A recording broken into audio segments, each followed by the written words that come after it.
Now, Republican lawmakers are bringing the border crisis to doorsteps of Democrats, including Vice President Kamala Harris herself. 2 busloads of migrants just pulled up right near her D.C. residence at the Naval Observatory today. They came courtesy of Texas Governor Abbott days after Border Czar Harris called our southern border, quote, secure. Meanwhile, another Republican governor, Florida's Ron DeSantis, taking similar action, sending 2 plane loads of illegal immigrants to Martha's Vineyard, you know, that ritzy vacation hotspot for wealthy liberals, including the Obamas and Oprah Winfrey. Democrats and the liberal media have been blasting these moves, vilifying the governors as inhumane and racist, and even comparing it to the Nazis. Watch.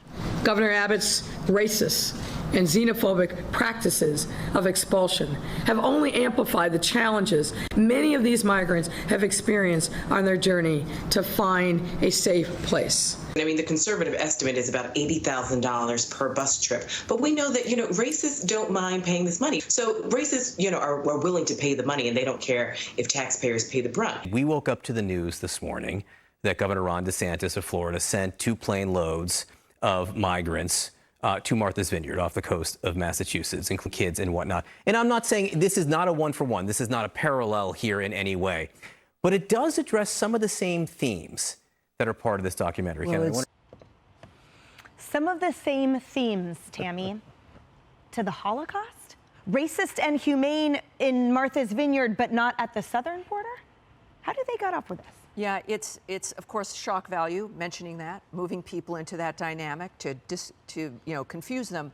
The fact of the matter is, it is this rhetoric about sanctuary cities that provides an incentive around the world. The word sanctuary, it's powerful.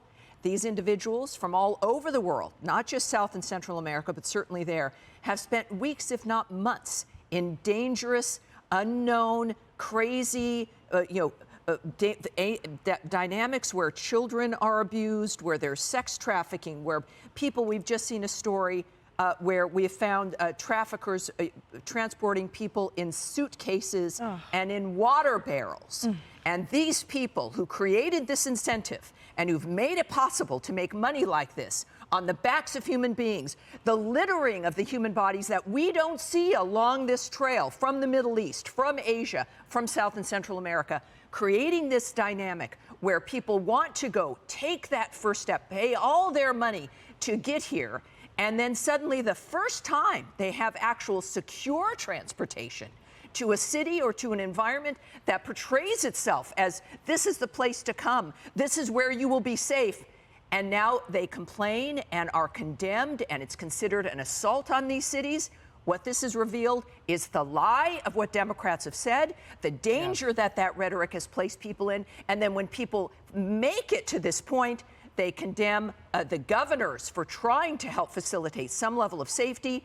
And of course, it shows you that they've never intended there to be sanctuary from the first point. It's always been about disrupting the border and those red Republican GOP states at the expense of the lives of children, of women who remain enslaved in this country, in part due to having to pay back the money they've taken to get here with some kind of work. Yeah, they got to work it off. They got to work it off. So yeah, it exposes the lie and what it's done to human lives. It's shameful. Yeah, and let's talk about that hypocrisy for a second, because I feel like what you're saying, you're pointing out that condescension of the left, where they say, well, look, 50 people is fine, says the mayor of Martha's Vineyard. We gave them beds and we gave them health care, he said, right? Patting himself on the back for 50.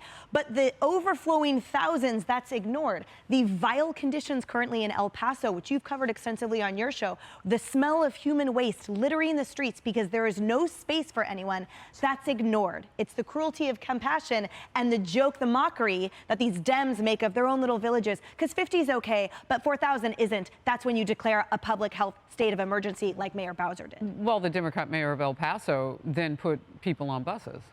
There you go. Because that was the reality that he no longer wanted to live with. He had to tell his constituents eye to eye, I'm doing something about this. Washington, D.C. doesn't have to do that because they can't see us, and they keep proving that over and over again. And I guess those people don't eat eggs.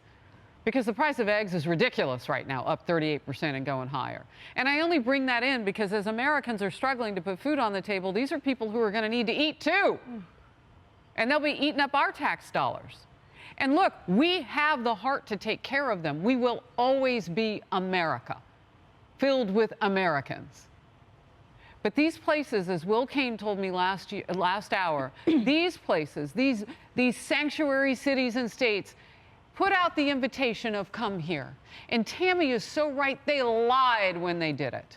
That's right. And you know what? Now they have to prove to us that they weren't lying. That's right. They got to take all these people in and not only just feed them, but make their lives better than when they got to the border. They got to prove that they're better than Republicans at what they're doing. But you know what they're doing? Muriel Bowser, mayor of D.C., begging for federal help. I need National Guard. I need money. I need all of this. I need, you know, meanwhile, as you just said, Emily, I mean, hundreds of thousands have been taken in at the border that we know of. Close to 2 million by the end of the first fiscal year in Biden's presidency.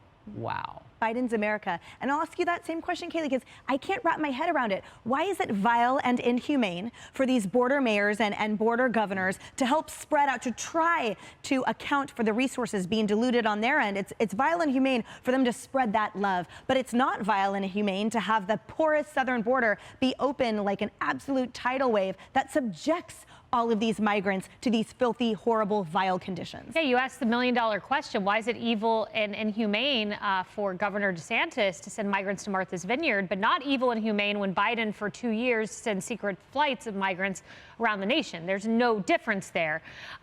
Really interesting. Minors. Yeah, of minors, Those are exactly. children. What an interesting piece of footage came out. Griff Jenkins brilliantly goes in front of the vice president's residence at the Naval Observatory.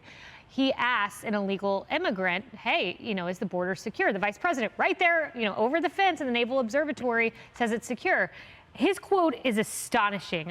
The illegal immigrant says it's open, not closed. Everyone believes the border is open because we are free to enter, no problem. We came illegally, we did not come legally. So, I mean, this is the making of SNL skits, except it's not funny at all. But to have an illegal migrant who just crossed the southern border standing in front of the vice president's home, who just said the border was secure, as he says, no, it's not. Hey, I'm here to tell the story.